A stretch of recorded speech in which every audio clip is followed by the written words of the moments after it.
السلام عليكم ورحمة الله وبركاته. بسم الله الرحمن الرحيم. الحمد لله رب العالمين، والصلاة والسلام على رسوله الأمين وعلى آله وصحبه أجمعين. أما بعد. How's everyone doing? Good? Everyone excited? Yeah? That's great. Okay. Basically, like I told you yesterday, today we want to look at ways of convincing, ways of explaining concepts. So, I want to tell you exactly what we want to do. A lot of times, people like da'wah workshops to be where you give them a lot of information on how to, on what to say. Okay. Mostly, I don't like to teach like that. I don't like to teach you what to say in every scenario. I like to give you the tools with which you can formulate your own refutation in any scenario.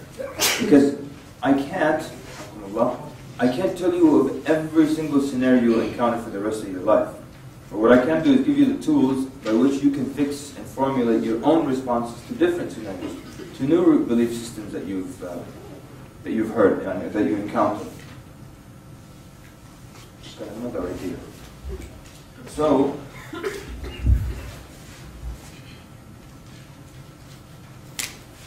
like, I don't know if I said this story yesterday, but there was a guy who went with me one time, to a nearby state, and we did the da'wah work, just a regular 10-minute Shahada workshop. And in the end, he was kind of objecting to it, but in a polite way. He was telling me, I once went to a da'wah workshop by Dr. So-and-so and so, and he gave us a booklet that was this thick, and it had every way to argue against this and that, and to refute Trinity, and it had this verses in this chapter and that chapter. Well, let me show you something. This is from, I want to show you this page. It's from, actually I think it's probably the same page that's coming up there. This is my da'wah course, and this is the page on Trinity. That's how long it is. And in the beginning of the course, I tell people to turn to that page, and I explain to them why it's that short. Because people would like to get lots of information in this verse and that verse, and if they say this verse, refute it with that verse. And if they try to refute you here, say this and say that. And the thing is that, I tell the students is that if I do that, if I just go online and copy and paste all the known arguments against Trinity, and then paste it into the notes and give it to you, and you pay money to take this course, and then I'm really ripping you off. Right? So when we're going to discuss ways of refuting arguments, ways, of rebuttal, so on and so forth, and then you can apply them in different situations, or you can refute one argument through various different ways. Like, and we're going to go through at least 8, 9, 10 different ways. So you can take any argument and I can refute it from using this system, or using that system, or using this style, or using that style. So many different ways to do it. And then I might ask you some questions towards the end of the day of scenarios that you've never heard of, but you will be, inshallah, ready and able to answer a refute. Why? Because now you have the tools and you can put together your own argument. Most people would like that to be given everything. This is how you answer this, that's how you answer that. Okay. And a lot of times you'll discover that the short way, to answer the question without referring to scripture, this and that, you'll see that inshallah as we go. So, let's see. Everyone understand yesterday's? Did everyone understand yesterday's exercise? The last one we did, yeah, about the Prophet ﷺ. Because I saw a few people kept worrying that how do I prove to them? Well, they don't believe in these sources, Hadith, Quran. So how do you prove that to them? How can you convince them? Tell me. I mean, what would their argument be? Essentially, the argument would be that, well, over the years, Muslims have been fixing and taking out everything that would make it clear that he was an imposter, maybe. Is that an argument? No? Why would a non-Muslim not accept your sources? And we say, look, we're going to analyze the teachings of Muhammad and his actions. Here we have the teachings, the Quran. If obviously under the premise that he wrote it, so those are his teachings, right? Or either it's from Allah Azza wa Jalla. And then the other thing, we're going to analyze how he lived, his lifestyle and everything from the ahadith. So why would the kafir object to that? Saying, well, these are your sources. Yes, sir. Because it focuses on one perspective. Okay, but give me more detail. Why would he object to it? He's never heard of it before. No? He's never heard of it before, probably. Okay. And he's just assuming. Yes, but if I'm sitting with a non-Muslim who tells me, well, I've never heard of these sources before, I'm saying, oh, and you have to have heard of everything in the world. What's the argument? What is there? Yes? If Muhammad was illiterate and couldn't read, then he didn't write it himself, and so he didn't know what was written. You're right, but would that be their argument? Yeah, I've heard that argument. Oh, you have, huh? That he didn't write it himself, so he wouldn't know what was written? And if you couldn't read, then he couldn't check it. Oh, okay, check it, I see, okay. But, I mean, well, okay, when you argue, right? But it's ridiculous, right? Because I can be totally illiterate, and it could just be me and Ziyad in the room, and I say, Ziyad, please write down what I said. And I dictate half a page, Ziyad writes it, right? Then 3 days later, I call Hamza and say, Hamza, please read this back to me. And then he reads it, there you go, I checked it, and I'm illiterate. Come on. It's just weird. So, okay, but why would they say, look, these are your sources? Because they're saying you could have manipulated them, right? You could have taken out all the parts that prove he wasn't a genuine prophet of Allah. True? So how do you argue that then? How do you argue that point? There's only one from the Quran. Good. There's only one Quran. We all know that, right? Now, tell me, and there's more than one argument here, tell me how you can prove that to a kafir. There's only one Quran. How do you prove that to them? Yes, sir. I was praying yesterday in congregation, and the leader of the prayer was reciting the Quran, and he made a mistake, and he was corrected by someone else in the prayer. Excellent. So you're saying that, first of all, you know how many people have memorized the Quran worldwide, the estimate? No? Anyone? No? Yeah, they say about 10, they say about 11 million people are false worldwide. That's amazing, actually. 11 million people totally memorize the book from beginning to end. So you can explain to the non-Muslim in so many ways that this book, it's just one book. I mean, first of all, it's not anything that's like a miracle. If there were more than one copy, we would know. Okay? So it's only one. Well, how do you know it's one? Because we don't know if a second or a third. It's just one copy of the Quran. So if there were 3 types of Qurans or versions, you think I wouldn't know it? I mean, you know this and I don't know this piece of information? So it's not a disputed fact that there's one Quran. Okay? I know someone might put their hand up and say, well, this extreme group of the Shia that live in this part of this country have another version. Well, I mean, anyway, we don't even consider them to be part of the, right? I mean, I'm saying any group that has a different, we don't consider them to be part of Islam anyway. Right, so we know that it's one book, all right? It hasn't been changed. We know it's been memorized by people. We know that if you change one letter, and you have all experienced this in Taraweeh, the Imam, when he makes a mistake, how is he corrected? Then he's still waiting for just one person, please, one person speak.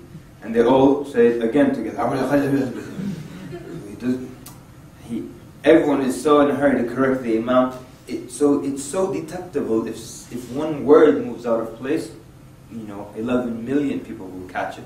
And even people who are not Haffaz will catch it, So there's so many ways you can prove to them the Quran has not changed. One of the ways when people used to come to my house, I'd get all kinds of masahif, with that same print, and then open the big one, small one printed this year, one printed 10 years ago, and then I say, okay, I know you can't read Arabic, but we're gonna do this until you say enough.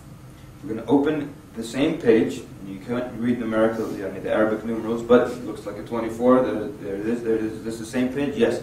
Okay, pick any little dot or scratch on this page. They pick this one, okay, let's find it in every single one of those. Okay, next page. We'll open the page, just a random page, all of them to that same page. You can pick any dot. And of course, the minute you do 2, it's like, okay, I'm with you. So it hasn't changed, not one dot has changed. And there are other ways we can discuss how if just one of the dots moves out of place or one of the markers, it throws off the entire sentence. It changes the meaning of the word. Just like, for example, sometimes I would write the word jamal, on a piece of paper twice, right?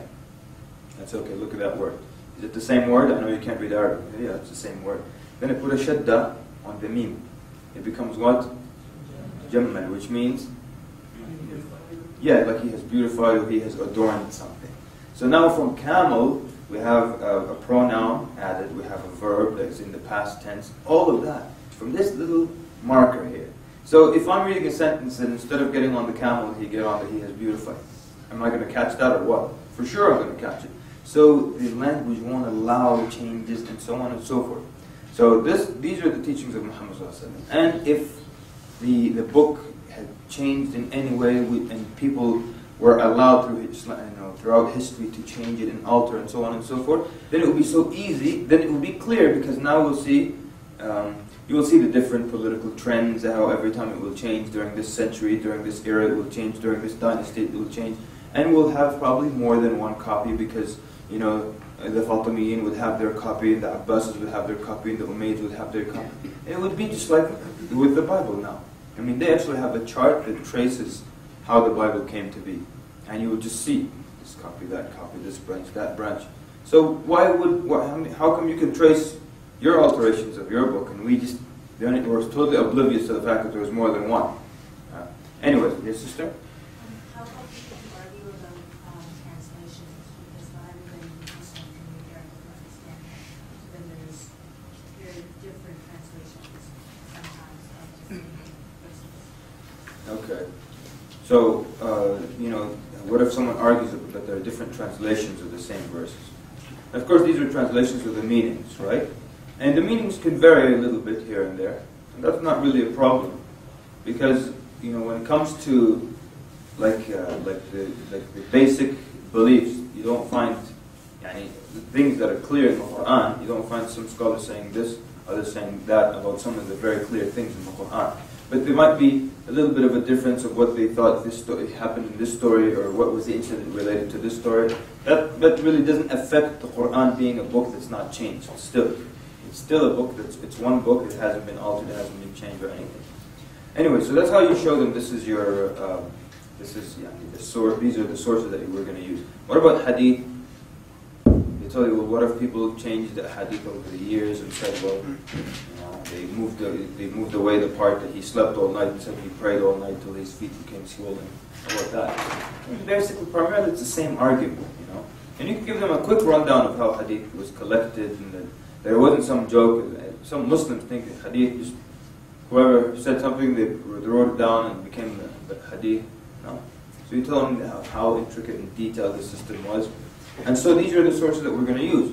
The argument that, well, you're using your sources, it's not a valid argument whatsoever. And anyone says that to you, just tell them, come on, let's get real here. That's not how we do things anywhere in the world. One time, some non-Muslim tried to argue with me. It was a ridiculous argument. He said, well, these things are not in Western books, so therefore, I don't believe them. What kind of an argument is it? I spoke to my history professor about that. And he was saying, what kind of an argument is that? He said, for example, a lot of things that happened in Chinese history, they're in the Chinese history books. England had no clue what was going on in China.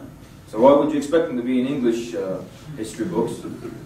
Same thing, the history of Africa. I remember I was telling one guy about how during the reign of Umar bin Abdul Aziz, that they couldn't find a single poor person to give the zakah money to in all of Africa, or in all of Africa that was under their control. So then they used the zakah money to buy slaves and set them free.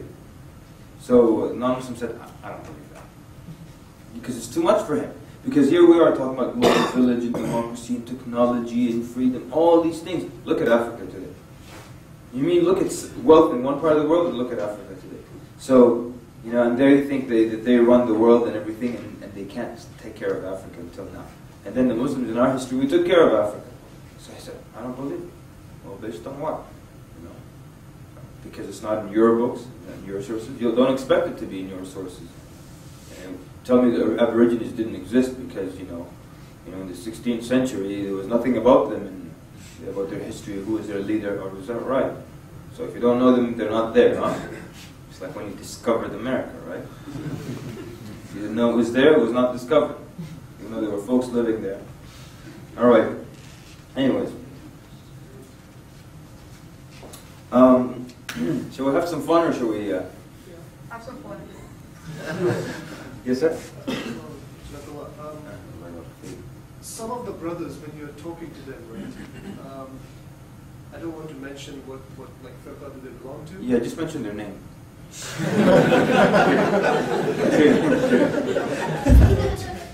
But they start quoting ahadith, which I know from people like yourself and other ulama, is that they are not sort of like, they're basically not quoting hadith at all.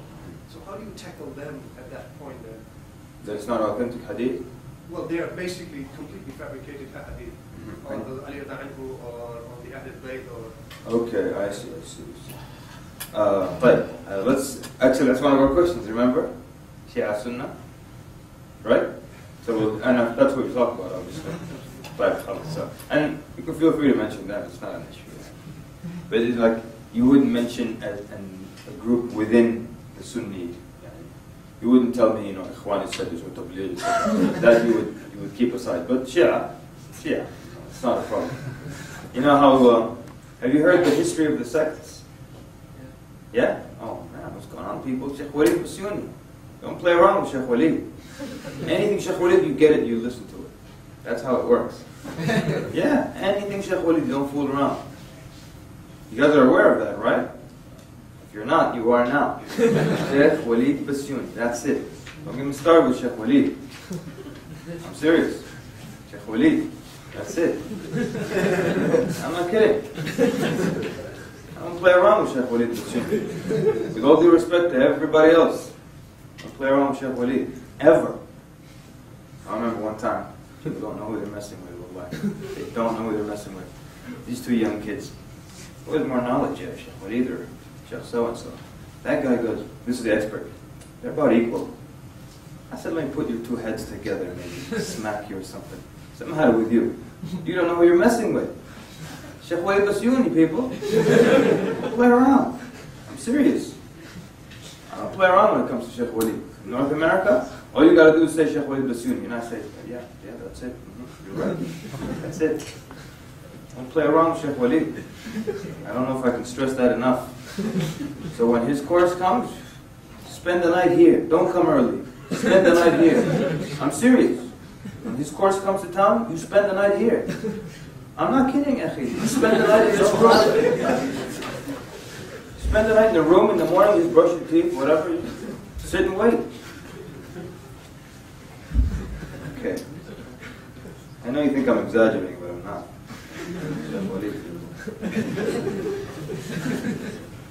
Okay. So, where was we? Don't get me started. Oh yeah, so I was saying, you want to have some fun or get started? The brother said fun, alright?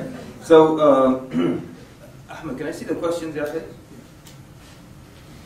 I know these are your notes, Yahya. Maybe you can give me the, I don't know, it's a staple. Don't tear it out.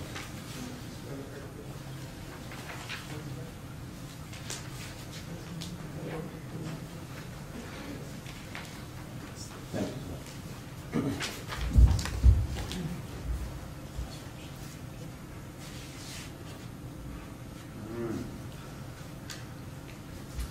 Okay, let me just ask this question first.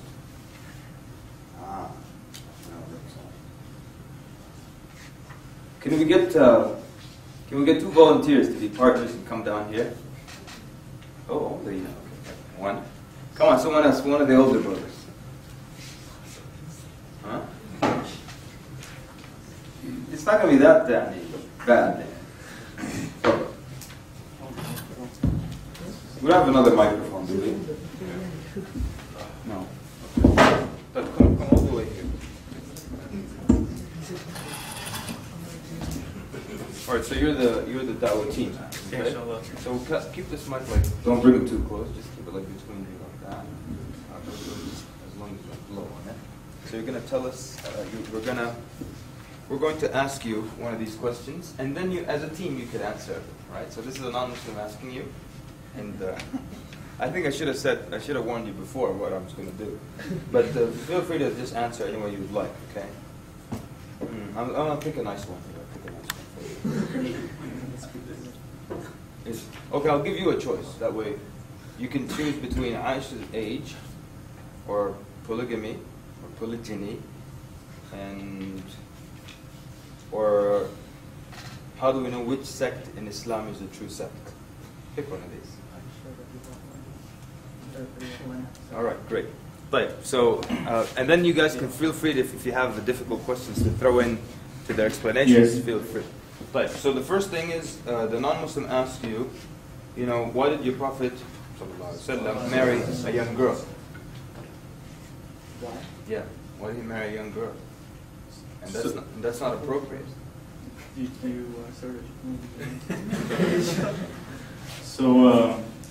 So why did the Messenger of Allah sallallahu alaihi wasallam marry Aisha radiallahu anha at a young age? Yes. And so how many years ago? Do you know how many years ago that was? Yeah, about 1400. About 1400 years ago. Okay. And what was the today? The average male or female lived to about 70 or 80. Is that correct? 75. 75. Okay, great. I'm making it up. And what do you think it was about 1400 years ago? Can you just answer my question? Yeah, I'm getting there. I'm getting there. Okay, take your time. Yeah, they say for a simple question, you give a long answer. Oh, is that right? I didn't know that. Okay, keep going. And for a complex answer, you give a simple answer. Okay. Anyways, so the age span. What do you think it was 1400 years ago? I have no clue. Okay, it was about females used to live maybe about 40, 50, and people used to have about sometimes 8 to 12 kids, just to keep the life cycle going. So now, do you think a young girl back then looked like a young girl today? The exact same, the backpack going to school, and maybe a dollar in hand. Do you think that that's how a young girl looked back then? Probably years not. ago? But No? probably not. But would you marry a 10-year-old today? Do you First of all, I believe she was 9 years old. Aisha radiallahu anha. Would you marry a Radiallahu 9-year-old? anha. Sorry? Would you marry a 9-year-old today? Today? No, I would not. Because, like I said, a 9-year-old today is not the same as a 9-year-old back then. Now, if you're against the act of someone marrying if you're saying throughout history no one should marry someone that young, then you're pretty much condemning 60% of humanity. Because I can guarantee you that women from the time that they were 7 used to marry. You can just take a look at history, and prove me wrong that did not occur. Or would your friend there marry a 10-year-old? No, in this day and age, I wouldn't marry a 10-year-old. But do you think it's okay to marry a 10-year-old 1400 years ago? At that time, it was a common practice. And another thing that we need to understand is that the marriage wasn't consummated right as soon as they got married at that young age. It was consummated later. The contract was just done at that time. Okay. But I'm going to stop you there. Exactly. You know why I stopped you there? Excellent. Exactly. Very good. I actually stopped them there because they were doing a superb job. Sarah. What's your name? Basil. Basil and? Salman. But Basil, he started off really, really excellent. I mean, it was really, really good. Superb. Because if you really pay attention, he didn't allow himself to be backed into the corner. There were some people, if they stood here and I just started to ask those simple questions, they would immediately start going backwards. He didn't start answering immediately. He started asking, which was excellent. I mean, he's really saying, who's telling you that the way you're looking at it is the correct way? So he started immediately talking about 1400 years ago. First he started to say, how long ago was this? Do you know? He's not like a 10-year-old with a backpack who still plays with Barbie dolls. And I mean, people now, subhanAllah, not only do they, so back then, Aisha also described being physically larger. People used to mature quickly. I mean, now people don't mature sometimes at all. And it's subhanallah. You know something? When we grew up, our parents were respectable people. Your dad was a respectable guy. And for me, my dad was a very dignified guy. And for me, that was an important part of growing up. And I never grew up with my dad doing dumb things around the house. He never did dumb things around the house. He never jumped around and danced at parties or played video games in front of me. And I always think that if my dad played video games in front of me, I would turn out worse. I'm not going to say turn out horrible, but turn out worse. But now look at new generations. And those of you who are dads who play video games in front of your child, what on earth is that all about? And do all kinds of weird things in front of your kid. It's weird. So, I know I'm not really, but what I'm trying to say is that I used to go get my hair cut in this place for 2 years. And obviously I haven't been there in 2 years, right?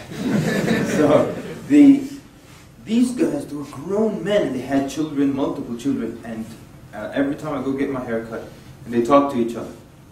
And every sentence begins and ends with dude, and it has dude in the middle. And they play video games, and that's all they talk about. They talk about sports or video game. What level are you at, dude? Dude, I'm here. That's all they do. And these are fathers, people, and they're so immature. And I used to wonder, when I first came into the States, I used to wonder at how immature people were. Someone would be in his 20s, and he's so immature. And in Sudan, you'd find a 13-year-old girl, if her mother is traveling or away, she would cook and prepare, food for the entire house, and a real meal, not just like heat up some, toasty frosts or whatever it is. She'd cook up real food. The house will be clean, and she'll do her homework. And if she has younger kids, she'll take care of them. And she's still a young girl. She doesn't lose her childhood and traumatized and all the garbage that they say now. Just a normal thing. Now I'd come here, people in their 20s, immature. I used to listen to this show, that doctor on the radio. I don't know if you have her here, but Dr. Laura, very famous, and people call her with their problems. And I remember this when I first arrived in the States. I would listen to the radio show, and some guy would call up, "Hi, Dr. Laura. I have a problem." It's okay. This guy must be like 17 or something. And she was saying, "How old are you?" "I'm 45. What's the matter with you? 45? So people don't mature. So now, what Bassett was saying, he's saying, look, and he started asking, how long ago this was? He started describing the girl with the backpack. It was just excellent. You could have kept doing a great job, both of you, Salman and Bassett, but I stopped you because you were doing excellent. The whole point, I wanted to see if you were going to back yourself into a corner or not, And you weren't accepting these questions of, do you think it's okay? And you just start apologizing, and suddenly you magically turn her age into 18. You know how the Muslims are doing that now, right? And in the course of their arguments, they're maligning and attacking the scholars of Islam and saying, he wasn't reliable. Is this how we do it? We even attack our scholars just to bring the age magically to 18? And why just 18? Why just does it have to match the famous legal age? It is not really 18 everywhere in the States. I don't know what it is here. 18? We still have some states where it's 14 until today, 16, 17, and the majority are 18. So who is to say that the way you look at something now is the right way? And this is the problem. People always look at the way they believe and the way they live now. That's the standard. Who made it the standard? Anyways, I'm going to come into that in more detail, but I just wanted to see how, and I think you guys did a superb job, you were not moving backwards and allowing yourself to be painted into a corner. We're going to come into maybe Aisha and do it more in steps. Go ahead. Just a question, same thing that they did, can you then bring it back to Tawheed by saying, how does that affect you worshipping one God?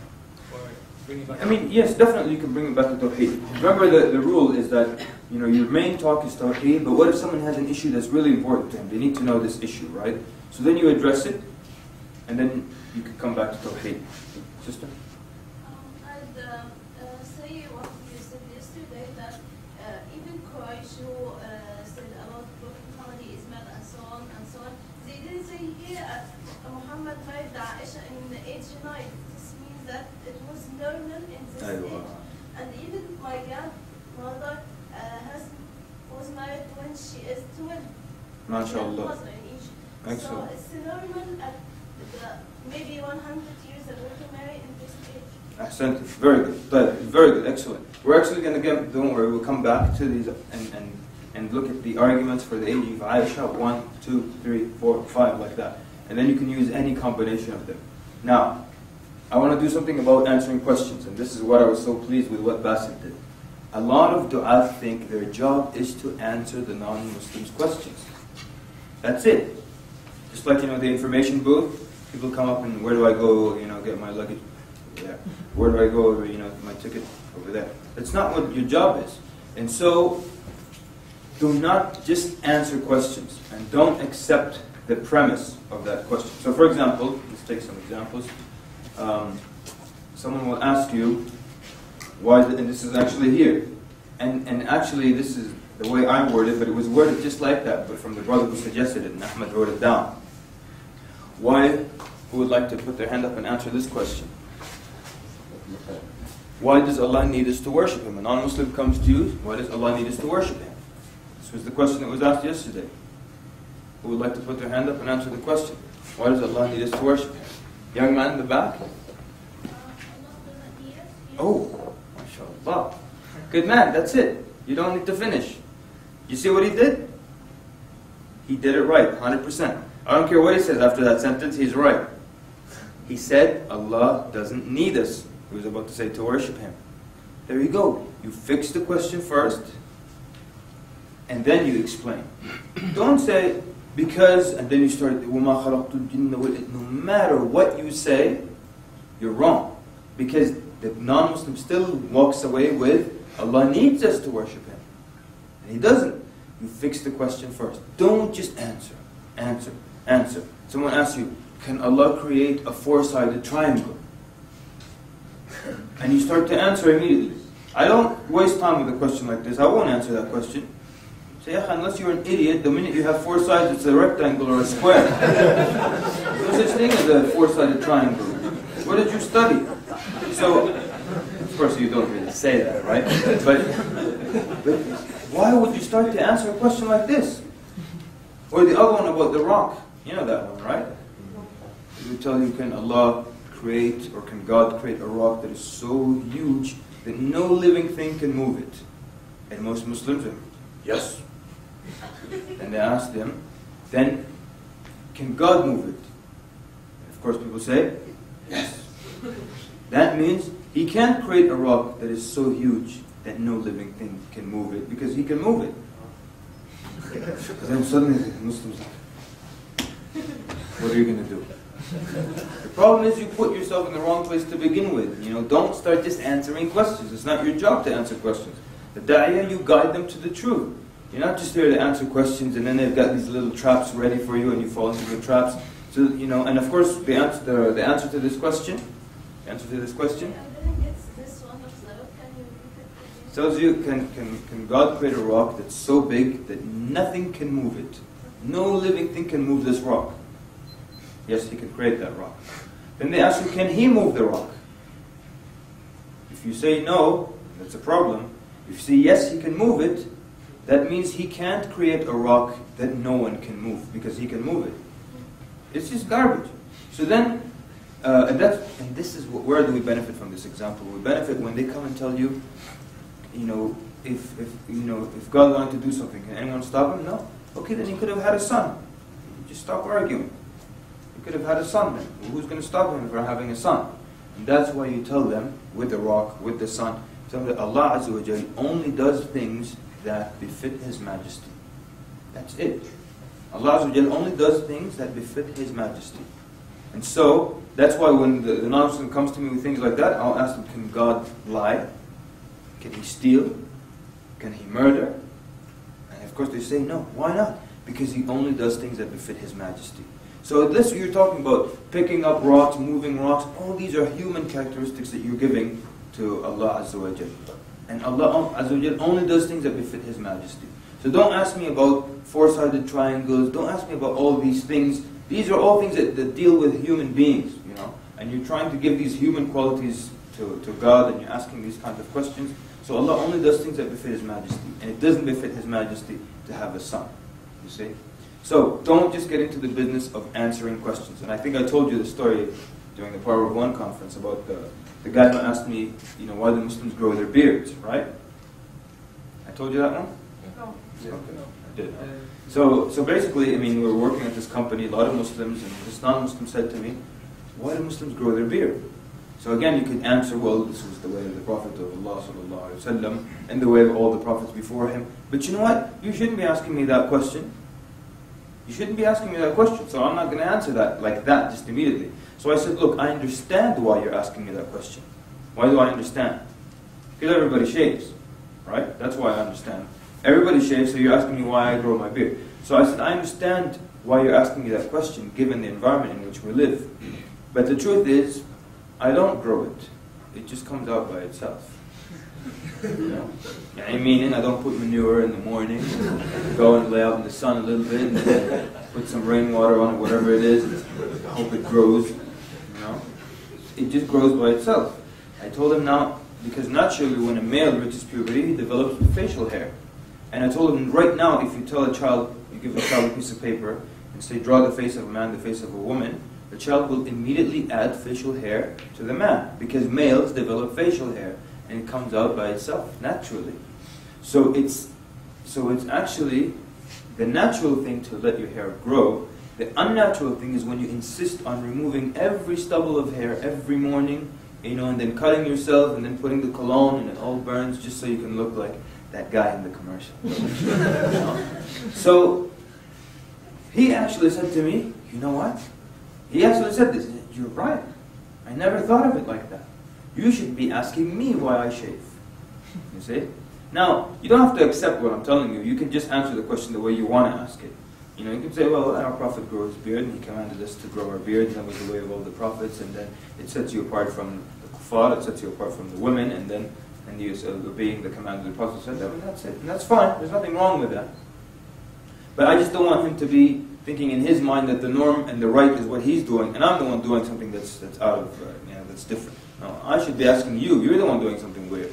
All right? So anyways, so your job is not just to answer questions. But now when questions do arise and arguments do arise, what are certain ways that we can refute or explain away?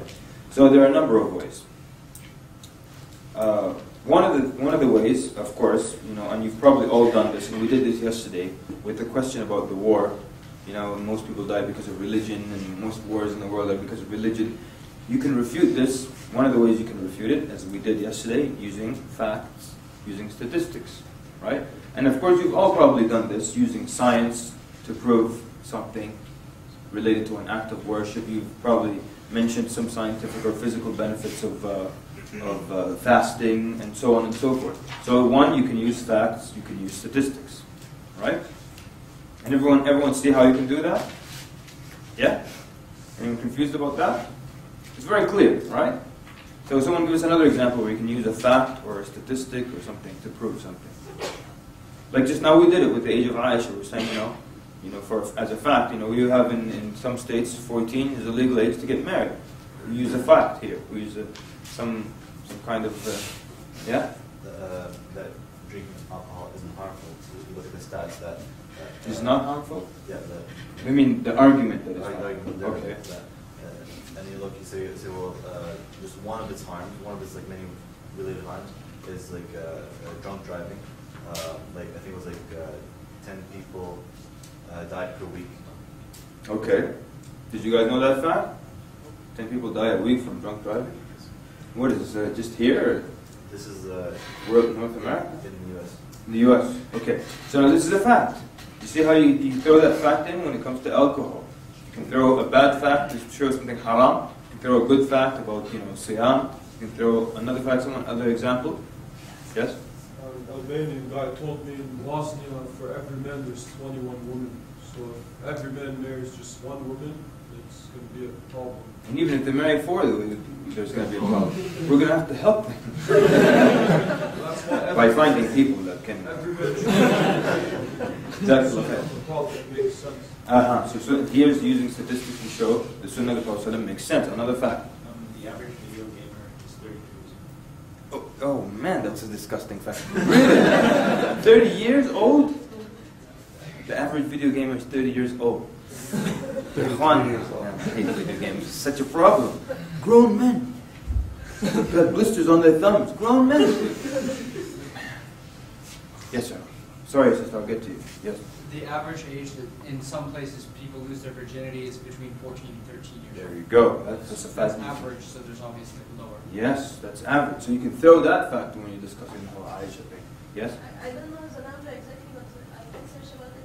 How many people died in the war of, because of the nuclear bomb on Japan? Aywa, Jamil. Jamil jiddan. How many people died at Hiroshima? 1 million? Not 1.5. Okay, 1 million. Fine. How about how many people died in estimated World War II? 60 million. 60. Yeah, the estimates anywhere from 55 to as high as 65 million people. So that's a fact that you're using. Yes, sir. I just want to add to the brother's comment on the virginity thing. Mm-hmm. In the UK, according to statistics, Mm-hmm. out of every 7 girls who are under the age of 15, before they graduate from the GCSEs, which is like a high school here, 3 of them are actually pregnant. Oh, good Lord. How about I'll add another fact here. Look at this fact, unbelievable. It shows you about how wicked zina is. They tell you that 82% of teenage mothers are themselves the daughters of teenage mothers. Isn't that amazing? 82% of teenage mothers are themselves the daughters of teenage mothers. And zina just keeps going down the generations, you know? So, alright, another fact? Among polygamy in the U.S., like 98% of them are men in jail, and plus science shows that women actually live 10 years more than men, and there's like 25 million gays in America anyways, so that's just considering statistics. So like I heard that if every guy and girl got married in America, there'd be 7.8 million women who wouldn't be able to get one. 7.8 million. Then you guys are going to have to help them out. So yeah. Yes, sir. Last one. In World War II, the women in Germany, they were protesting for the men to have a second wife. Oh, really? Yeah. Is that right? Let's relocate, brothers. So we can stop this movement. You know I can't resist these kinds of jokes. I looked up the whole Michael Jackson thing yesterday. Oh, did you? I might have to go to Bahrain, you know. But there is a lawsuit of $4.5 million and everything. But you know, if someone says the Shahada, that's it, right? So, anyways. Okay, so everyone sees now. Omar, you want to add I something? just have a question. You what? Usually when I talk to people about like alcohol and whatnot, I tell them it's haram and it's dangerous and it hurts the body. They usually tell me if you drink 1 cup of wine, it's good for the heart. And Heart? Yeah. It should be liver. I can't heart. It's usually the liver. The study says it's liver. That's but, I don't know. Like, I thought it actually destroys the liver, but it actually reduces the fat on your heart. Because one of the doctors in the US actually, he said he's not going to advertise on this wine, which was like a new product, and because of this fact, it actually destroys the liver. Okay, fine. So once again, let me just answer the alcohol question. Unless that's related to the alcohol, go ahead. Just about the alcohol, that study hasn't been conclusively accepted or proven yet. Okay. And then there's another one that disputes it, so it's still ongoing. Right. So is it Okay, is this about alcohol?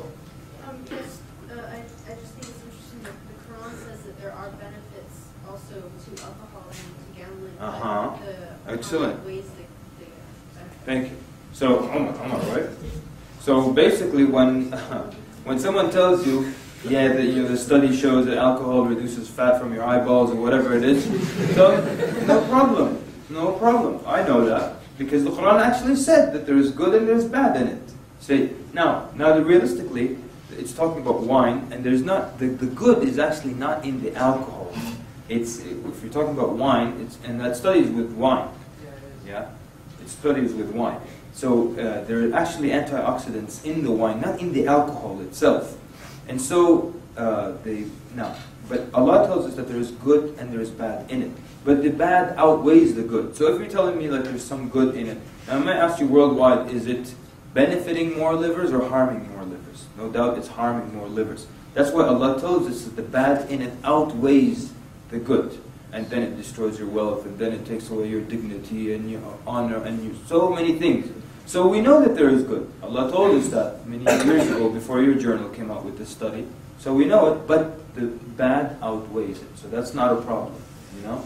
So that's why, okay, someone else had their hand up about this, yeah? No, it's not about alcohol. Mm-hmm. It's something else. Okay. Actually, it's something I'm not sure if I can mention in front of men, but it's for the benefit of all of us. Aywa. There's a question that a Muslim asked me why Islam prevented the gaying, and that this is a genetics and some people are naturally that, and so on. Okay. So by a Muslim. طيب جزاكم طيب جزاكم الله خير. Very good. You guys don't have those Fatiha people here, do you? No? You know how they used to get, it's a Muslim gay group, yeah. And you know how they used to get followers? The guy would get on a masjid email list and he would say, can you believe it? There's this, there's a bunch of gays when they're having support groups and they believe they can still be Muslim and gay. This is their link. These people, that's what this is their leader. He would send this email, and then everyone in the masjid list would get it, and then the closet gay brothers would click on that link and then join the support group, you know? So, anyways, okay, let me do this. Let me finish my... Okay, well, actually, since we're doing facts and statistics, by the way, science in the Quran falls under this category, right? Science in the Quran, let's talk about it right now. It has a few issues with it, okay?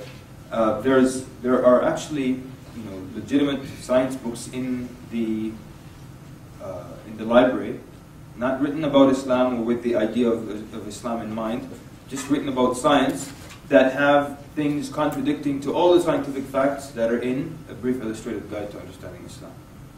Everything from the mountains as pegs to the plate tectonics to the oceanography, many things contradicting to that. So not all science is science, and maybe that's. Actually, we're having a webinar tomorrow, I think. So maybe I'll get the information if anyone wants to listen to that. We're going to talk about that. Not all science is science. So when you use science in the Quran, be careful. All right, try to use very, very clear, strong things that don't get you to too much dispute. Science in the Quran is one of the tools you use to prove the veracity of the message, or to prove that the Quran wasn't written by the Prophet. And it's not necessarily what will get people to become Muslim. And a lot of du'at think that's what will get people to become Muslim. You tell them there's this scientific fact and it's in the Quran. And I remember one person was telling me, this lawyer came in, she said, okay, why should I become a Muslim? So he immediately said, there is a lot of science in the Quran. She said, stop. She said, I'm not going to become Muslim because there's science in the Quran. What will Islam do for me? So sometimes we use science in the Quran to prove, like we were doing yesterday, the Prophet ﷺ couldn't have written the Quran, he had to have been a genuine prophet of Allah. But, I'm not never say never with da'wah, but I've yet to hear of any story of some guy who became Muslim just because of the science in the Quran. And you would think that any human being, once they read, let's say that you give them a book that has all the science in the Quran, when they're convinced that, okay, this book must be from Allah, what do you think their next step is? Okay, let's see what it says about everything else. Let's see what it says about me and worshipping Allah and Allah Azza wa Jalla Himself, subhanahu wa ta'ala. So, science in the Quran is one of the things you add on to your da'wah, or you supplement your da'wah with. It's not your da'wah. It's not. It really isn't. Okay? It's one of the things. So, facts, statistics, excellent examples. Everyone give examples so we all see how you can use facts to support your arguments. And let's go into talking about gays. And we can use science again and facts. So some people say that it's a gene, all right? And any doctors in the house? Any people studying medicine? Come on, Calgary, what's going on? That's weird. That's strange. Okay, good, good. I'm happy actually. I'm tired of MDs. So let's use. So now they tell you that. Well, look at this. Where should we start? There's so many arguments against this. One, they tell you that, well, you know, God created me in this way, or it's a gene. First of all, science has not proven that it's a gene. There is no scientific argument whatsoever, ever, that it's a gene. Two, for sure, 100%, there will never, ever be any science to prove that it is a gene. Why? Because Allah Azza wa Jalla says in Surah Al-A'raf, قُلْ إِنَّ اللَّهَ لَا يَأْمُرُ بِالْفَحْشَاءِ أَتَقُولُونَ عَلَى اللَّهِ مَا لَا تَعْلَمُونَ. Allah Azza wa Jalla does not command evil. Yani why would Allah create someone with a gene that makes him gay and then take him to the hellfire for the way He created him? Does that sound fair to you? Never. قُلْ إِنَّ اللَّهَ لَا يَأْمُرُ بِالْفَحْشَاءِ. Allah doesn't command evil. So if Allah created him with the evil gene in him, that means Allah is commanding him to that evil, and then punishes him for the way He made him, subhanahu wa ta'ala. Doesn't make sense. So that's why science will never ever prove that it's a gene. Another reason scientifically why science will never prove that it's a gene, because how many chromosomes does a human being have? 23. None? 23? 23 pairs. None? 23 pairs. 23 pairs. So 46, right? So now with identical twins, if you know this fact or not, identical twins have the same exact chromosomes. They have done studies where identical twins, one of them was straight and the other was gay. Thank you. One of them was straight, the other was gay. And so they have the exact identical genes or chromosomes, yet one is gay and one is straight. So that means it can't be a gene. You understand this, right? And you know, by the way, that they can see the human chromosomes. You know, they can actually see them. And so you can see both are exactly the same, and yet one is gay and the other is not, which means that it's something mental, and that's why there are actually clinics now where people go and they go through therapy and then they come out hetero and they get married and they have children and they never return to the wicked deed again. You see? So that means the fact that you can be cured from it shows you that it's an illness to begin with, and it's actually a mental illness. If you want to look up, there's his doctor. His name is Joseph Nicolosi, like Nicolosi. Yeah? Look him up, it's amazing. He has a clinic and it's quite popular. People go and they get treatment and they come out normal. And he traces, homosexuality to be alienation from males or from male peers, and from males in the earlier part of life and from male peers in the latter part of life. And he traces it to psychology. It's not a gene. Allah did not create people in a way and then punish them for being the way He created them. It doesn't make any sense. So, and beyond that, they've never located this gene. I mean, how many genes are there in one human being? They look at all of them and they can't see the gay gene. Where is it hiding? So, it's still in the closet too.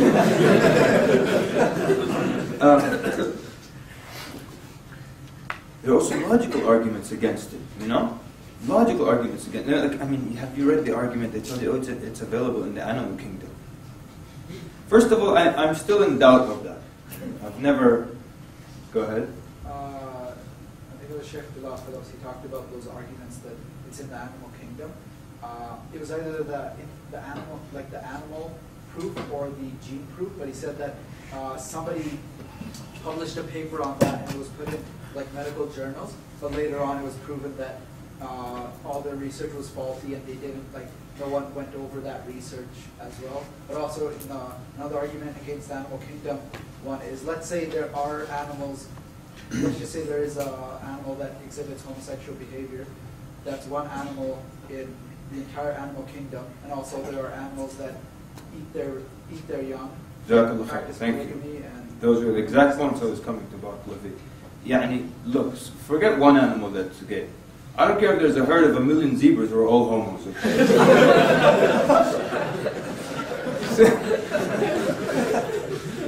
Since when on earth is the animal kingdom a guide and a model for us? And if there's a million homo zebras, that we should be homos or something? If animals eat other animals, we should eat other people? You know, animals go, you know, when you go to the zoo, an animal just lifts its tail and drop, you know, it's you know.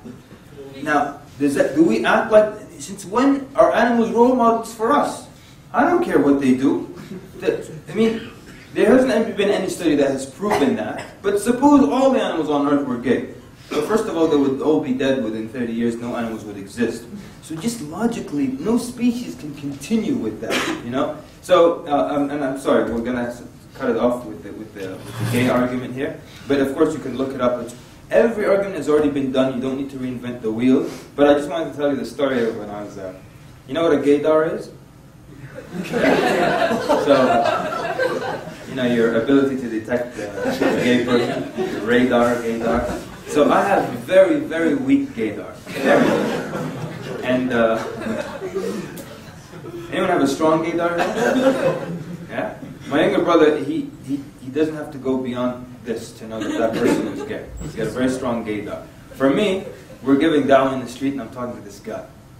And I keep talking to him, going over the basics. Makes sense? Makes sense. I go for the gold. He said, I can't. My lifestyle won't allow it. I said, sure it can. And I keep talking to him. You know.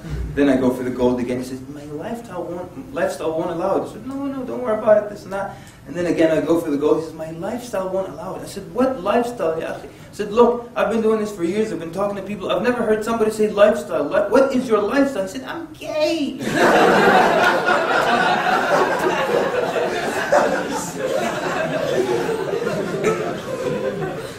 And only after he said that did I suddenly realize that the guy is wearing a pink t-shirt and he's also got that gay sleeve. It's not like here and it's not cut, it's like this. You know what I'm talking about? Only then I started to notice that and how he's standing and how his bones are loose, you know, how the gays have loose bones, you know. So then, you know, there was that second of, you know, and then you know what? What do you do? Leave him. What do you do? You leave him. What do you do after that? Yes, sir. Give more dawah to him for homosexuality. Okay. Now, good. Now you know what? He kept saying my lifestyle. You know the truth is, it's not a lifestyle. It's not. It's just a desire. Don't accept the argument that it's a lifestyle. It's a desire. Yani since when is a desire a lifestyle? Yani, I don't ask Ziad, what's your lifestyle? Oh, I'm hetero. Why isn't hetero a lifestyle? And gay is a lifestyle. Homo is a lifestyle and hetero is not? It's not a lifestyle, it's just a desire. And since when do people ask me, Brother Kamal, what's your lifestyle? Wallah, sushi, you know. I mean, I desire sushi, I like sushi, but it's not a lifestyle. Since when is a desire a lifestyle? They're putting too much, they're giving it too much, this thing. It's just a dirty desire. And it's not, don't make it a lifestyle. And but in a way, in a weird way, they are a little smart when it comes to becoming known. They have made it a right, you see? And so that they have the gay rights movement. And because, you know, in the States at least, people are so attached to people having their rights, and everyone wants everyone to have a right, and there's so much, everything, people think everything is a right, and it's not sometimes. But it's my right to do this, and it's actually not your right to do it. But so, the gay movement has become a rights movement. And that's why now they get support for it, and they get all kinds of things. While it was actually known to be a mental illness, since as early as 1938 has been diagnosed as a mental illness. And as early as Freud. And the DSM, which is this manual that psychologists put out every year, and it has any psychologists in the audience? Okay, good. You know so the DSM, yeah, it's used here, right? So it used to list all the mental illnesses. Every year, homosexuality was listed as a mental illness until it was removed in the late 60s or in that era, right? 80s? I thought it was the 70s. Come on. Are you sure? Oh. Oh, sorry. Just the new edition is the one that. So the sister was saying it was removed in the 80s, you know, because of political pressure. And so that's why so many people now don't know that it's actually a mental illness, because they were forced to take it out of the book. But it actually is an illness. So they made it a lifestyle, they made it a right, but it's not. It's just a mental illness. People can get help with that, you know. So my thing now is someone says, you know, you can, in a way, say you can get help with that, you know, you can get help, you know. But until you go through therapy, I want you to always pray in the front row, okay?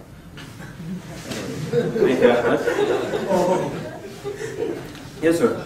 Yeah, just like in England, it has come to a point like in these Gap stores, like GAP, like it's come to a stage like where they actually call it gay and proud.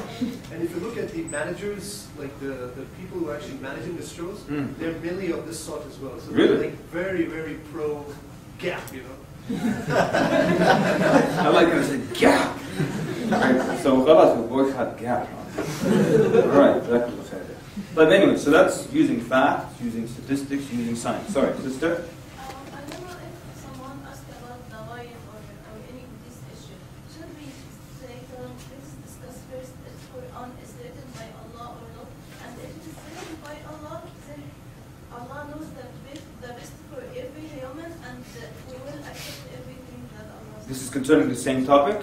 Yeah, أي نعم طبعا جزاك الله خير, sister. And that's why we have another system here, another rule, so which basically I say 1 + 1 = 2. That's the rule. 1 + 1 = 2. That's how people learn anything. When you start learning math, you learn 1 + 1 = 2. That's the first mathematical equation, right? Then you can go to c² = a² + b². No one ever starts their child like that. No. You always start like this. And so that's why, as the sister was saying, you can refer everything back to Allah Azza wa Jal. When I understand my relationship with Allah, the rights of Allah upon me, then I can understand all the big and small things as well. Because one time, someone born Muslim came to me. He said, and this is someone born as a Muslim, but obviously, you know, nothing to do with Islam in practice. So he comes to me, he said, look, I want to know, why does Allah care if I eat ham or not? And if I pick, you know, ham from the menu, why does Allah care? Shouldn't He just care if I kill someone, if I murder, if I steal? See? With no knowledge, you can see why He's thinking of it like that. Why does Allah care if I go to the menu and I say, give me a number 4? It was such a simple process. Instead of number 3, give me a number 4. I get it, I eat it, then I'll be honest for the rest of the day, I won't murder or kill anybody. So why does Allah care about these things? So then, 1 + 1 = 2. He can't get it because there's some things they don't know here. So then you start to explain to him, yes, picking number 4 is a simple process. All you have to say is, give me a number 4, you pay $2.99, that's it. But it comes under disobeying Allah Azza wa Jal, and that's the big deal. That's why the early Muslims used to say, do not look at how small the sin is, but look at the greatness of the one you're sinning against. Yeah? That's the big deal. So if Allah Azza wa Jal, and so you're to obey Allah Azza wa Jal. The Muslim is the one who submits to Allah subhanahu wa ta'ala. And so when you submit, Allah says go right, you go right. He says go left, you go left. Do this, you do it. Don't do it, you stay away from it. That's the bigger picture, because it falls under this greater umbrella. Not the fact that it's such an easy physical process. And we give analogies now, which is another dawah technique. You give analogies and it helps explain. So we're doing 1 + 1 = 2, and we're looking at analogies as well. So you tell them, look, if now let's say you're at work and the boss doesn't want you to answer the phone. He says, okay, don't answer that phone. And the phone rings and you look him in the eye and you pick up the phone. Now what's the big deal? It's not like I went from here to Taiwan or something. It's just I picked up one part of my body, moved, less than 2 feet, and I said hello. What's the big deal? You can argue mechanically it was a simple process. But you disobeyed your boss. We don't liken Allah to His creation. But it fell under a larger umbrella. That's why you got in trouble, even though if the action was so simple. Or if you're going to use the chauffeur, the big shot's on the back of the limo, and he tells him, Jeeves, make a right. Jeeves makes a left. He can make a very simple argument. Instead of mechanically turning this way, I turned mechanically, but it was just the other way. What's the big deal? The big deal, ya akhi, is you disobeyed your boss. Or maybe Jeeves just kept driving. He would get fired. Not because, mechanically it's simple, or it didn't take too long. That's not what it's about. It's about disobeying Allah Azza wa Jal. That's why, again and again, we come back to it. Your talk is about Allah. Your talk is about Tawheed. Your talk is about submitting to Allah Azza wa Jal. Then people can understand when Allah says, do not come near zina, or don't come near alcohol, or don't eat pork, or don't do this or don't do that or don't be gay. All these things now, they make sense. So that's why it's so important for you to explain to people that 1 + 1 = 2 first, before you move on to algebra and more complicated things. Anytime you get stuck, someone's asking you, well, what about it, and why not, and why this, and why that? Tell me, wait. It's Allah Azza wa Jalla who says, do it or don't do it. And your job is to do it. And of course, part of the mercy of Allah, He still lets us understand why we're doing, and the wisdom behind why we're to do something or not to do something. So, we discussed then using facts, statistics, or science. We discussed then you can explain so many things through explaining first that it's you submitting to Allah Azza wa Jalla, or that if you're the Muslim, Allah tells you to do something, you have to do it. Sometimes someone will come and say, you know, I believe that I'm ready to become Muslim, but I don't want to pray 5 times a day. I'll keep drinking alcohol. I'll keep seeing my girlfriend or what have you, and I'll drink, eat pork whenever, but I'll just do the other things. You see what the problem is here? The problem is this person doesn't want to submit, or he wants to make up his own rule, or he wants to be his own ilah, make up. So and we've done this to people in the street. They say, look, I'll do this, and I'll do that, and I'll do that. And I say, listen, you want to do it your way. And that's not what a Muslim is. The Muslim is the one who submits to what Allah says. When Allah says in the Quran, Ya ayyuha alladhina amanu idkhulu fi silmi kaffa. Enter into totality into Islam. 100%. Not 98 even. Not even 99. 100%. So you tell them, look, who's the God here? And who's the follower? And you want to accept Islam on your own terms. And you want to obey Allah on your own terms. And wallahi, they look down immediately out of shame. So, 1 + 1 = 2, it makes your life so much easier. Explain to them, Ya akhi, it's about Allah Azza wa Jal. Submitting to Allah Azza wa Jal. The disobedience, the sin, don't look at it as in the worldly, like it was sin, I just moved from here to there, or I just ordered this and I said this simple phrase. No. It's about you disobeying Allah and His greatness. So, 1 + 1 = 2. Okay, now, we said, while we were talking, we said analogies, right? Oh, let me do one more. Sometimes also, someone tells you, I'll become Muslim, or no, he says, I can't become Muslim because I love pork too much. You have no clue how many times we've heard this argument. Someone is ready, the 5 pillars, everything, we got there, we go for the gold, no, why not? I love pork chops too much. This guy told me I love pork chops too much. Another guy told me I could never become Muslim. Why? I like a cold beer after dinner. Now, how would you, there's no wrong way, how would you refute? Someone tells you I like pork chops too much. No. The part of the chicken is called the ham. Wait, tastes like it. Part of the chicken is called the ham? Yeah, or a part of the cows. So you're telling them eat like imitation ham. Huh? Okay, is there anything like imitation pork chops? I think so. All right, yeah?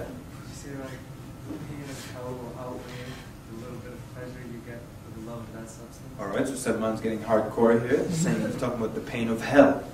Excellent. Become Muslim. Just become Muslim and make dua to Allah to change you. Okay, Jazakallah khair. And that, if I can critique that a little bit, Jazakallah khair for us. You're right, that's your last resort. You just don't give up that quickly. But that is your last resort. Okay, anything else? You're all right, by the way. It's not that I'm looking for something specific. Remember what we said? There are many ways you can refute one argument, many ways you can convince a person. Why don't you come over to my place and inshallah I'll make some lamb chops for you, mate.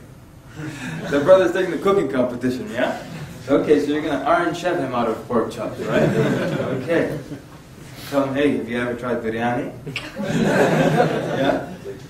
Become Muslim and slowly get off it. Okay, you're right. Just there's a few things before that. That's the last resort. Maybe you've done the idea of... Sorry, sisters, can you hear? Oh man, I'm so sorry.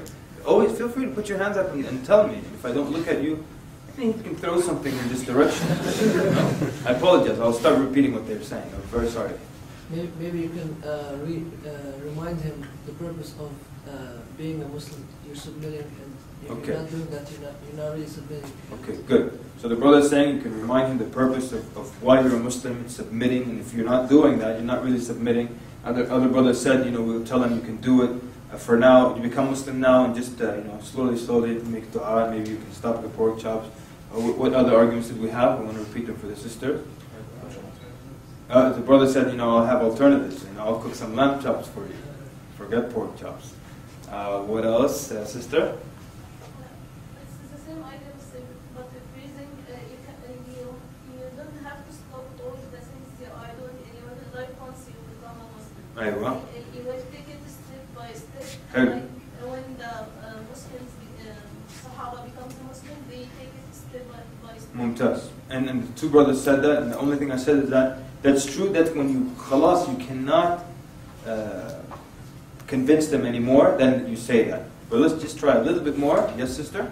He asked me if you get a disease that eating pork will make it worse and you might die, would you continue or not? And then if they say, we'll stop, then what? Then you can stop it if you want, like it's something like really See how the sister did it? Yeah? No? She said to herself, what if you get a disease that the pork will make you sick if you eat it? So then the guy will say, I'll stop eating pork. So then she says, you can't stop then. You understand? You have the ability to stop. It's just it's a matter now of the will. He has the ability. Yes, sir? You had something earlier, no? No, I was just saying, how long does the pleasure last? How long does the pleasure last? He says, okay, it lasts about an hour and a half, but I repeat it tomorrow. But Jazakallah khair, good, you're right. Last one. Yes, sir. Talk about the harms of the pork or alcohol. Okay. Talk about how harmful they are. Okay, good. But Jameel did that. All right, people. Very good. Jazakumullah khair, everybody. And let me just add, and these techniques are all excellent. I'm going to add one more. Okay. Again, I'm not saying this is the technique. It's just one more style or way that we used to use a lot because it's easy and it worked very well. We shamed them out of it. So just about a huge percentage of those who said, look, I would actually become Muslim right now, it's just I love pork too much. A huge percentage of them became Muslim right after we said this. We shamed them out of it. Say, look, so and I'm trying to tell you exactly what we tell them, man. Someone says, I love pork chops too much. So, okay. So you're telling me that with all the good that Allah Azza wa Jalla has done for you in this world, with all the blessings that He has given you, and He's given you your eyesight, can you put a price on that? They'll say, no. Your intelligence, your family, your loved ones, your health, no. So then all the good things that Allah has done for you, and He's provided for you, and pushed away harm from you, on top of that, He has provided for you so many blessings, so many different kinds of food from the sea that you can eat, so many different kinds of plants and vegetables, so many different flavors of spices, the different kinds of meat that you can eat, from cows, from sheep, to camels, to what have you, to chicken, to ostriches, to emus, and so many kinds of things that you can eat. And the human body, the human being can go on with no food for up to anywhere from 30 to 40 days with nothing to eat whatsoever, up to 3 days with nothing to drink whatsoever. And you're telling me, with all the things and the blessings and the things that Allah has made possible and available alternatives for you on earth, you're not willing to give up one kind of meat after Allah commanded you and all the good He's been doing for you? Wallahi, they just look at the ground and say, of course I can, of course I was just playing around. Go ahead. And then they say the Shahada. So, I'm not saying it will work every time, remember, we're saying, but it has worked for us tremendously. Akhi, what's your problem? You're telling me pork? Allah Azza wa Jalla has done all this for you, and He's still going to keep doing it for you. And you're telling me pork? And there's so much other things to eat, and sometimes, people get stuck in the jungle and they live off of worms and maggots and I don't know what. And you tell me you have to eat pork? You don't have to eat it. You don't have to have the cold beer after dinner. So excellent. Every technique that was used here was great. And they all work on an equal level. And whatever one you like, you use that. And it's not like we always just use the shame them out of it technique. Sometimes we'll use the other techniques. You're always trying different things. And sometimes the shame me out of it won't work on this guy. He has no shame. You try some other thing. Now, while we're on the topic, I want to quickly talk about, and when's our break coming up? Okay. Just a little bit, maybe we'll take a quick break. While we're on the topic of pork, why is pork, what's the reason that we can't eat pork? What's the reason we can't eat pork? Young man. It affects your health. No? It's not good for you. Listen, man. All the hands went down. Great. That's the reason. Allah subhanahu wa ta'ala told us not to. That's the reason. That's the reason pork is haram. Allah made it haram. That's the reason. Now, the other things are wisdoms behind why it's haram. The health, all the other stuff, these are wisdoms behind why it's haram. Because if the reason you don't eat pork, look, this is the reason why it's haram. Because it's bad for you, it's dirty, right? That means if I get a pig, and I name the pig Wilbur, and Wilbur eats just cookies and ice cream, and he's always washed every 10 minutes, we bathe Wilbur. And then we slaughter him. Can we eat Wilbur? No. We said the reason was it dirty, so this was a clean one. That means we can eat it.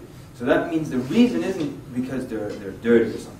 The reason is that Allah Azza wa Jalla made it haram. Some of the wisdoms are, yes, the trichinosis, the fat content, and all the other stuff, and that's a filthy animal, and that. Now? It's a carnivore. It's a carnivore, and it's also promiscuous. Huh? And by the way, that's one of the main wisdoms the early scholars used to mention. Why, pork is haram. They say it's a promiscuous animal, and they used to argue that you are what you eat. And I know you might think, well, that was a long time ago. It's not scientific. It's actually very scientific. There's a Muslim doctor, he has a PhD in food science, and he can sum up 23 years of work in the field in one sentence. He said it's just like computers: garbage in, garbage out. He says you are what you eat. You are what you eat, and it's very, very true. You are what you eat. And so some scholars used to argue that the pig is a very promiscuous animal. I mean, just nasty the way it's promiscuous. And they said that if you eat it, that trait would come over to you. And who can argue? I mean, you see in countries where people eat pork, very promiscuous. So there's some truth to that. So anyways, so there's a difference. That's why if someone tells you, it's the reason you wear your hijab, say, okay, well, it's because, the woman should be protected. So what if you're in a village where all the men are chained up? You can take off your hijab, man. They're chained up in the street, they can see you. But you're protected from them because they're chained up. You take off your hijab? No. The reason is Allah commanded you. Some of the wisdoms, protected so the woman doesn't become an object, so people, all the other things. Anyways. Like I said, all the arguments have been, it's all been done. But, so then you can shame people out of an argument. You can give them facts and statistics about it. You can link it back to their submission, to their obedience. So Allah Azza wa Jal, you can use analogies or give comparisons to the dunya. Who can give us some examples where you give an analogy or a comparison to something in the dunya? Yes, sir. I was just wondering, can we say things can we phrase things in a humble way, or should we be direct? Like, should we say we believe Allah commanded us versus Allah commanded us? I like that. That's a very good question. Not that there's necessarily a right or a wrong answer, but I'm just going to ask for a show of hands. Who would rather say, we believe that Allah commanded us, or we believe the Prophet ﷺ? Who thinks we should say, we believe? Put your hands up. Okay, so about 4 or 5 people. 6, 7, 8, 9, 10, 11. Go here, 12. 12, we're going to 12. All right. Now, who thinks you say, no, Allah says we should do this? Prophet. Okay, good. Okay. So, and are you guys just the ones who are right, or you can go both ways? It could possibly go both ways. I'm willing to argue that the second way is stronger. It's the second way is stronger. It's not, But again, I'm not necessarily right here. This is just what I feel. And feel isn't science, So it's sometimes the way we present Islam is like we're just sharing our faith with you. And it depends on what it is. If it's a straight da'wah, you're trying to give them da'wah, then I would use the more direct one. If let's say it's just some kind of class and they just give you 2 minutes to say something and you would hear, you might say, well, they're talking about Muslims. You might say, we believe this as Muslims. But if I'm giving someone da'wah, I want him to feel this is not just me sharing what those people believe. I want to let him know that this is what's obligatory upon you as well. So Allah commanded humanity to do this. Allah commanded mankind to follow the Prophet ﷺ. And not that we believe and that we should or you should do this, and that. So for the purposes of da'wah, it's good to let them to have them included in the statement. Because they're also obligated upon. SubhanAllah, the ulama say that the kafir will be, the longer they live, it's worse for them. Every day they didn't pray, they're going to be asked about. Every day they didn't pray. Every Ramadan that they didn't fast, they'll be asked about it. So it's actually upon them, the obligation. So you want to make them feel that they're obligated as well. This is when you're giving them direct da'wah, you make it like, this is for you and for me. No. Wouldn't you also say that, because you say, I believe that, if you say, Allah commanded me to do this, then you're firm with your belief. There's no hesitation or doubt. That's fine, yeah. That's fine, absolutely. And that's why I said, you could use either one. But I'm just trying to add another element of including that person in this commandment or in the obligation. Make them feel obligated as well. But so with using the dunya as a comparison or analogy, how would you do that? I've got some examples. Anyone have examples here? So, okay, here we go. I think I've got a bunch. So, for example, number 3. Okay, and like for example, the guy who said, we're talking about Trinity, right? So we're talking about Trinity, and this guy says that I asked him, trying to make it very clear to him. I said, okay, so now you're saying that there are 3 gods, but they're one, yeah? Even though they're physically separate. He said, yeah. So I said, 1 plus 1 plus 1 equals? He said, 1. I said, okay, now one of them died for 3 days. Now during this period, 1 plus 1 equals? And he swallowed, and he said 1, because it's embarrassing for him. So now I want to, rub his nose in it a little bit. So I said, okay, so let me see if I understand this correctly. 1 plus 1 plus 1 equals 1. And then 1 plus 1 also equals 1? He said yes. So then he got a stroke of genius. Put his head up and said, and 1 times 1 times 1 equals 1. So, I was so shocked when he first said this. I said, why are we multiplying? He said, well, that's another way in which the equation shall equal 1. So now, this, obviously, there's no logic whatsoever here. It doesn't make any sense. So one of the ways to get people to see things logically is the point that we're on right now. Make comparisons to the dunya, which is really an analogy, right? You're making a comparison, an analogy, but you're using the dunya. Because with the dunya, people can become very, very logical. But then when it comes to the deen, they lose that logic again. So here, I said, okay, now if I put 3 bottles of water on the table, how will you give me the sum there? Are you going to say 1 times 1 times 1 equals 1 bottle of water? Because if that's the way you think, I want to borrow $300 from you, and I'll give you 1 on the back. And you can multiply it until against 50 times, I don't care. So the reality is, when you give comparisons to the dunya, suddenly people become logical. So you tell them, okay, 3 bottles of water on the table. And if I take 1 away, you have 2. So don't tell me, 1 times 1 times 1. Now we bring them back to logic. For example, someone says, I don't believe in organized religion, or let me do this one for, but yeah, someone tells you, that there are as many ways to God as there are souls on earth. I tell them, okay, what if I told you there are as many ways to your house as you can imagine? Any way you want to get to your house. You want to drive through a one-way street, go ahead, across the lake, go ahead, people's front yard, just drive. Your home is that way? Just hit the gas and go in that direction. You won't accept that.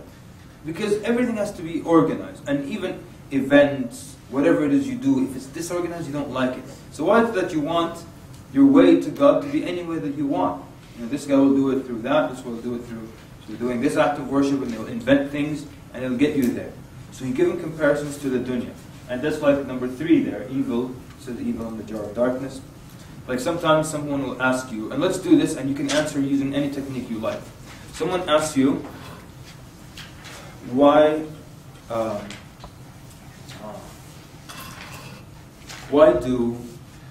does Allah allow evil on earth?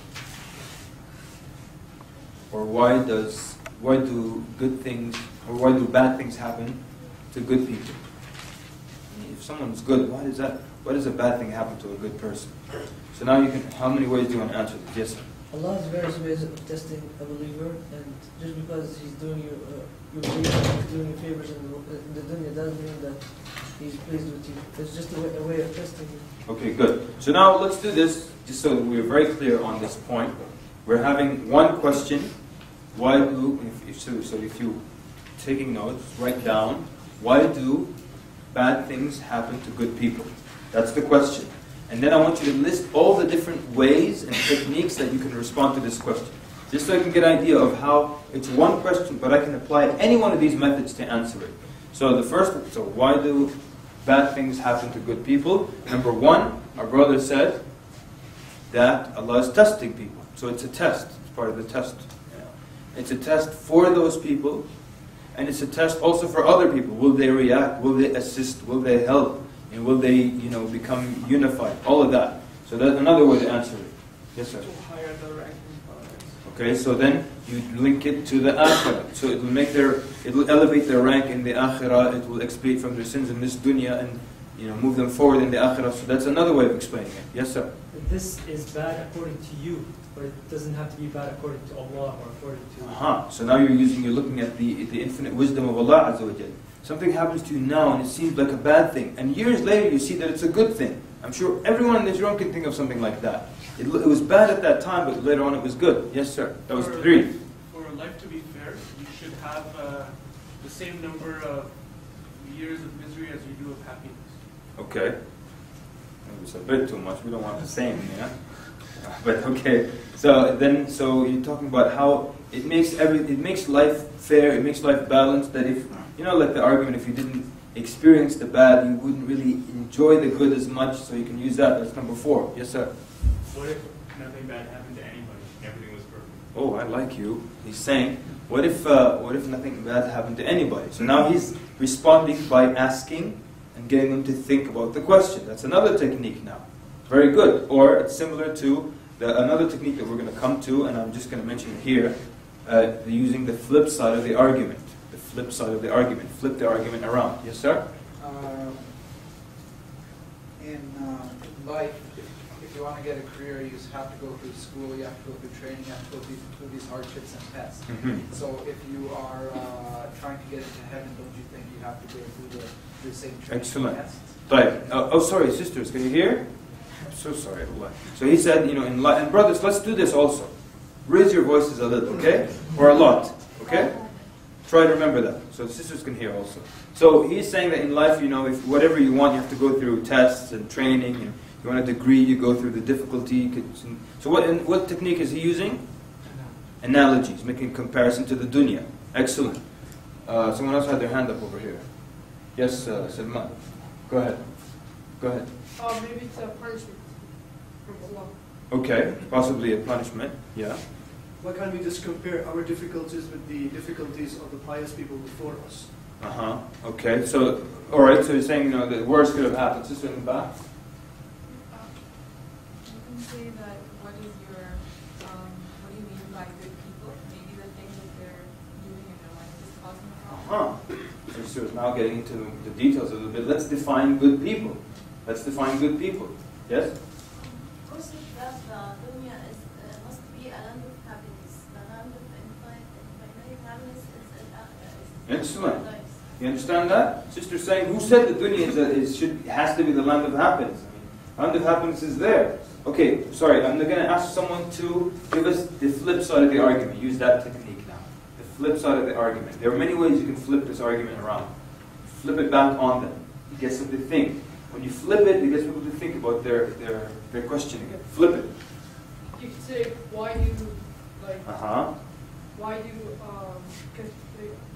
Just reverse the words. Yeah. Good. Why do bad things happen to you guys? Why do bad things happen to you guys? Who are you guys?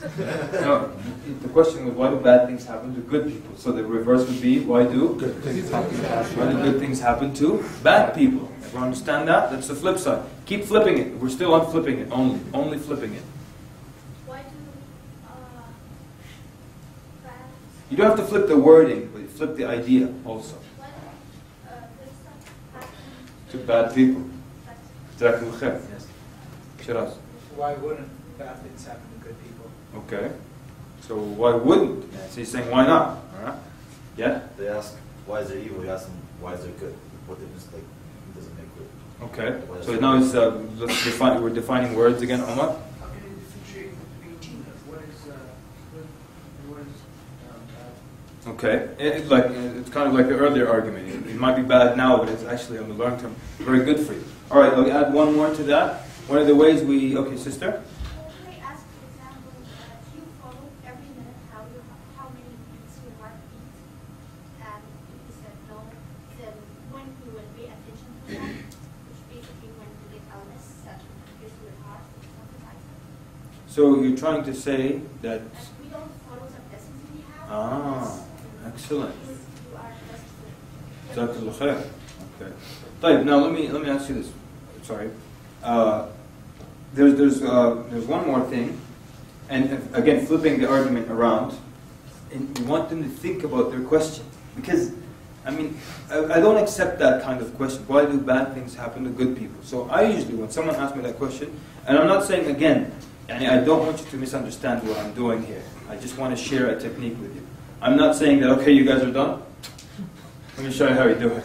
That's not what I'm saying, all right? I'm just sharing a technique with you. I let you speak, and then I'm not saying this is the cherry on top. Now pay attention. So what I'm trying to say is, when someone asks me that question, I usually say, and this is just because it's easier for me, I usually ask them, how much intervention do you want? How much intervention do you want in this world? You don't want, their argument, they don't want bad things to happen to good people.